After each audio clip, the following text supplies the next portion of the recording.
तो अवसर को नमस्ते प्रणाम। मैं आपका अपना ठाकुर प्रखर सिंह और रात के 10 बज चुके हैं और कहानी का जो सिलसिला है बदस्तूर जारी है।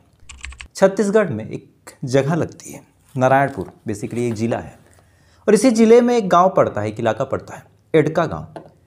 और इसी गांव में एक स्कूल है। रोज़ाना की तरह वहाँ पे बच्चे पढ़ने जाते हैं, लेकिन इसी स्कूल में एक लड़की होती है क्लास 8 की। हर बार की तरह इस बार भी वो स्कूल में आती है। बेसिकली अपने स्वभाव से बेहद चंचल थी, बेहद सौम्य स्वभाव की लड़की थी। लेकिन इस बार जब वो स्कूल में आती है तो आने के बाद उसका जो बर्ताव था बड़ा अजीब था। एकदम खामोश खड़ी रहती है। अगर कहीं बच्चे जाने को बोलते तो बहुत शांतिपूर्वक जाती। आमतौर पे बेहद खेलती रहती थी, दौड़ती धूपती रहती थी। उसकी चंचलता की स्कूल में जो शिक्षक थे वो मिसालें दिया करते थे। लेकिन आज न जाने क्या ऐसा था कि वो लड़की बेचारी खामोश थी, एकदम चेहरे का रंग उतरा हुआ था। अगर टीचर कुछ पूछते तो बड़े दबे कुचले स्वर में वो जवाब देती। तो ये तमाम चीज़ें जब वो टीचर देखते हैं तो उन्हें भी परेशानी होती है थोड़ी सी कि क्या हो गया। जो बाकी बच्चे थे वो भी थोड़ा कौतूहल में रहते हैं कि क्या हो गया।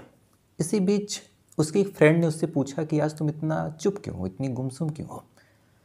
अब ये चीज़ जब उसकी फ्रेंड उससे पूछती है तो पहले तो कुछ देर तक इधर उधर वो बातें घुमाती है। घुमाने के बाद फिर अपनी फ्रेंड से कहती है कि एक्चुअली आज मुझे फर्स्ट टाइम पीरियड आया है। अब पीरियड का नाम वो दूसरी फ्रेंड जब सुनती है तो शायद ये शब्द उसके लिए नया था। वो न जाने या फिर गलती से थोड़ा सा तेज़ शब्दों में जब जिक्र करती है कि ये पीरियड क्या होता है तो फिर वो लड़की से चुप कराती हुई कहती है कि बाद में बताऊंगी। लेकिन जब इस लड़की ने काफ़ी तेज़ी के साथ बोला कि पीरियड क्या होता है तो इसी दौरान किसी टीचर ने सुन लिया था। उसके बाद फिर बाकी क्लासेस होती हैं। लगभग दोपहर का वक्त होता है। दोपहर के वक्त पे अचानक से एक प्यून आता है और आने के बाद इस लड़की से कहता है कि तुम्हें बुलाया जा रहा है, जो क्लास टीचर है उनके पास। अब लड़की पहले भी पीरियड से परेशान थी, शायद फर्स्ट टाइम उसका पीरियड था, पेन हो रहा था। जैसे तैसे करके टीचर के पास जाती है। जाने के बाद टीचर उससे सीधा सीधा पूछता है कि क्या तुम्हें पीरियड आया है। अब ये शब्द वो कायदे से अगर जोड़ा जाए तो 13-14 साल उसकी उम्र रही होगी। जब वो 13 साल की बच्ची ये शब्द सुनती है कि एक मेल टीचर, एक पुरुष ऐसी लाइन बोल रहा, तो थोड़ा सा हिचकते हुए जो सर था उसे शर्म से नीचे कर लेती है। लेकिन इधर ये टीचर फिर से जोर दे के पूछता है कि क्या तुम्हें पीरियड आया है। लड़की खामोश खड़ी है, कुछ देर तक सोचती है, फिर इशारे में ही हाँ बोल देती है और कहती है कि हाँ मुझे पीरियड आया। इसके बाद टीचर कुछ बोलता नहीं, कुछ देर तक उसे घूरता रहता है और कहता है कि जब तुम्हें पीरियड आया था तो तुम स्कूल में क्यों आ गई। अब ये चीज़ जब वो 13 साल की लड़की थी सुनती है, उसे सच में लगा कि शायद उससे कोई गलती हो गई है, पीरियड में स्कूल नहीं आना चाहिए। खामोश खड़ी है। जो टीचर है उसे डांट रहा, कह रहा है कि ऐसे हाल में ये विद्या का मंदिर है, यहाँ तुम कैसे आ गई, तुम्हें नहीं आना था। और अगर तुम अब आ गई हो तो तुमने जो गलती की है तुम्हें इसकी सज़ा मिलेगी। अब लड़की फिर बुत बनी खड़ी, उसे कुछ समझ नहीं आ रहा क्या करें। फिर उससे कहा जाता है कि तुम कल 500 रुपये ला के स्कूल में जमा करोगी और तुम्हें पीरियड आया, तुमने इसके लिए अगर बताया नहीं तो एक और चीज़ है जो तुम्हें किसी को नहीं बतानी है। अब लड़की अपना जो सर है उस ऊंचा करती है और इशारों इशारों में अपने टीचर से पूछती है कि कौन सी चीज़। तब वो टीचर कहता है कि तुम्हें मेरे साथ एक रात गुजारनी पड़ेगी। अब रात गुजारने वाली बात जब वो लड़की सुनती है, कुछ कह नहीं पाती, वहाँ से चुपचाप जाने लगती है।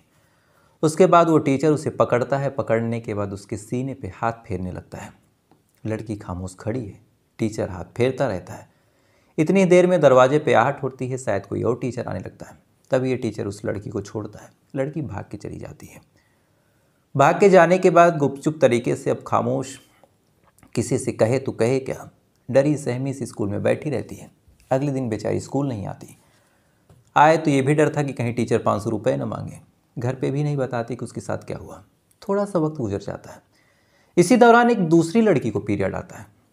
अब जैसे उस लड़की को पीरियड आता है तो इस लड़की की वो फ्रेंड थी, तो इस लड़की को जब पता चलता है कि उसका भी पीरियड आया है तो फ़ौरन उस लड़की के पास ये जाती है और कहती है कि यार बताना मत किसी को कि तुम्हारा पीरियड आया है। अब ये चीज़ वो बोलती है, वो लड़की को समझ नहीं पाती, कहती कि इसमें छुपाने की क्या बात है, यहाँ तो लगभग सब लड़कियाँ ही हैं। कहती कि नहीं, अगर कोई जान गया कि तुम्हारा पीरियड आया है तो बड़ी दिक्कत हो जाएगी। लड़की पूछती कि क्या दिक्कत हो जाएगी। अब इसके जवाब में वो लड़की कुछ बताती नहीं, बस कहती है किसी को बताना मत। थोड़ी ही देर बाद एक चपरासी फिर आता है और इस दूसरी लड़की को बुलाता है। बुलाने के बाद ये लड़की मना करती है, कहती है कि मत जाना, लेकिन अब प्यून ने बुलाया था, कहा कि टीचर ने बुलाया, मजबूरी में इसे भी जाना पड़ा। और लगभग 1 घंटे बाद ये लड़की रोती हुई वहाँ से वापस आती है। अब जब रोते हुए वहाँ से वापस आती है तो फिर पता चलता है कि उसके साथ भी सेम चीज़ें हुई है।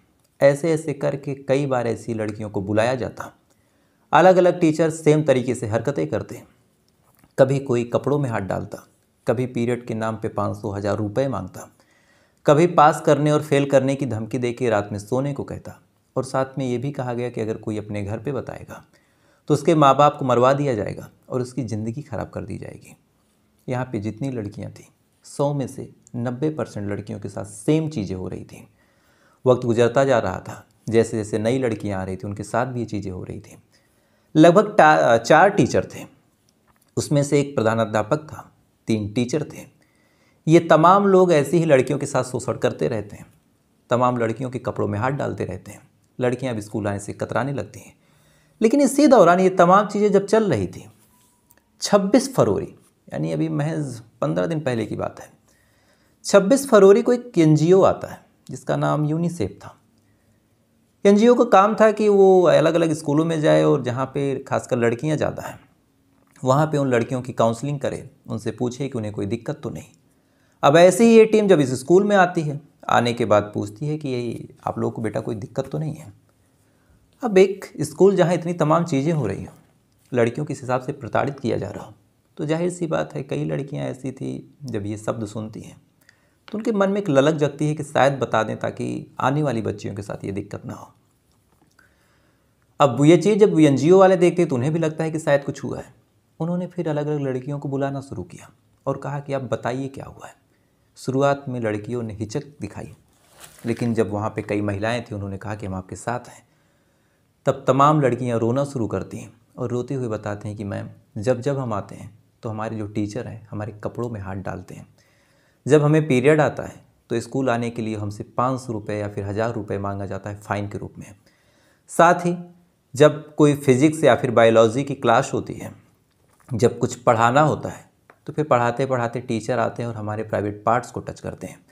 और साथ ही ये भी कहा गया कि अगर इसके बारे में हम किसी को बताएंगे तो हमारे साथ गलत करेंगे और हमारे माँ बाप को मरवा देंगे, और हम बहुत गरीब घर के लोग हैं। अब ये चीज़ जैसे ही NGO वाले सुनते हैं, सुनने के बाद सन्न रह जाते हैं कि एक स्कूल में इस तरह की चीज़ें हो रही। फ़ौरन NGO वाले वापस जाते हैं। जाने के बाद जो वुमेन और चाइल्ड वेलफेयर के लोग थे उनको इस बारे में बताते हैं। 26 तारीख को NGO आया था, 27 फरवरी साल 2024 को उस स्कूल में वुमेन और चाइल्ड वेलफेयर के लोग आते हैं। आने के बाद वो फिर से इन लड़कियों को बुलाते हैं। बुलाने के बाद अब इन लड़कियों से जब पूछताछ होती है तो फिर से इन लड़कियों ने अपनी आप बीती सुनाई कि हमारे साथ ऐसा हुआ। अब NGO वाले जब ये बात सुनते हैं, सुनने के बाद वो भी परेशान वापस जाते हैं। वापस जाने के बाद 28 तारीख को फिर से वापस आते हैं और साथ ही इस बार कुछ अपनी सुविधाओं के साथ आए थे ताकि इन लड़कियों का बयान दर्ज हो सके। उसके बाद इन लड़कियों का 28 फरवरी को बयान नोट होता है। इधर जब इस बारे में तमाम लोगों को पता चला, धीरे धीरे स्कूल में बच्चियों को भेजा जाना बंद किया गया। इसके बाद फिर फरवरी महीना गुजर जाता है। आप सोच के देखिए कि इस घटना की गूंज 26 तारीख से चल रही थी, फरवरी महीना गुजर गया और अभी तक कोई कार्रवाई नहीं। 1 मार्च आ जाता है।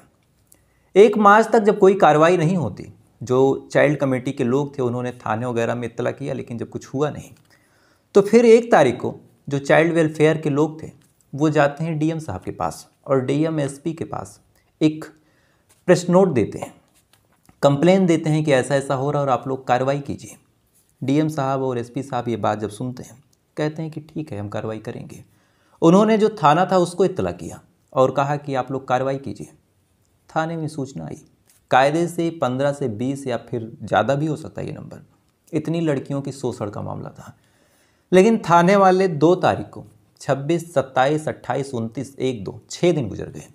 2 तारीख को आते हैं उस स्कूल में और स्कूल में आने के बाद बस लड़कियों से बयान दर्ज करवाते हैं। बयान दर्ज करवाने के बाद फिर थोड़ी बहुत खाना पूर्ति करते हैं और खाना पूर्ति करने के बाद वापस चले जाते हैं। कायदे से इन लड़कियों का शोषण अभी भी हो रहा, क्योंकि बार बार लोग आ रहे हैं, उनको बार बार पूछा जा रहा बेचारी अपनी बेइज्जती, अपने अपमान को सहते हुए बार बार फिर से वही चीज़ें बता रही हैं। जो टीचर हैं जो ऐसा कर रहे हैं उनके ऊपर अभी तक कोई कार्रवाई नहीं। 2 तारीख को इधर जब पुलिस थाने वहाँ पे पहुँचती है, पहुँचने के बाद फिर ये तमाम चीज़ें होती है, लोकल लोग देखते हैं, धीरे धीरे सबको खबर होती है, तब जाके इसमें पॉलिटिक्स एंट्री लेती है। आसपास के इलाके के जितने लोकल लीडर्स थे, जो वहाँ की कांग्रेस है, वो तमाम लोग समिति बनाते हैं। यादव समाज के लोग, दलित समाज के लोग, जो उनके लीडर थे, ये तमाम लोग अब सड़कों पे आते हैं। आसपास के इलाकों की जितने फीमेल विधायक थी, एमएलए थी, वो भी उस क्राइम सीन पे कायदे से पहुंचती हैं। पहुंचने के बाद अब धरना दिया जाता है, प्रोटेस्ट किया जाता है, लगातार कार्रवाई की मांग होती है। अलग अलग चाइल्ड वेलफेयर के लोग लगातार दबाव बनाते हैं। लेकिन आप सोच के देखिए कि 3 टीचर और एक वो प्रधान टीचर जो भी था, वो इतना पावरफुल हो गया है कि कई विधायक आके मौके पे खड़े हैं, कई लोग कार्रवाई की मांग कर रहे हैं। इसके बाद भी अभी तक मेरा इनपुट है, इनमें से किसी को गिरफ्तार नहीं किया गया और पूछने पे बताते हैं कि जो ये लोग हैं फरार हो चुके हैं। तो आज के टाइम में क्या, जहाँ इतनी टेक्निकल सर्विलांस है, जहाँ इतनी चीज़ें हैं, क्या कोई इस तरह की हरकतें करके फ़रार हो सकता है अगर पुलिस वाले खुद ना चाहें तो? और आप सोच के देखिए कि एक स्कूल जिसे विद्या का मंदिर माना जाता है, वहाँ पे 50-50 लड़कियों के साथ पीरियड के नाम पे पैसे लिए जाएं, वो भी साल 2024 में जहाँ इतनी चीज़ें हैं।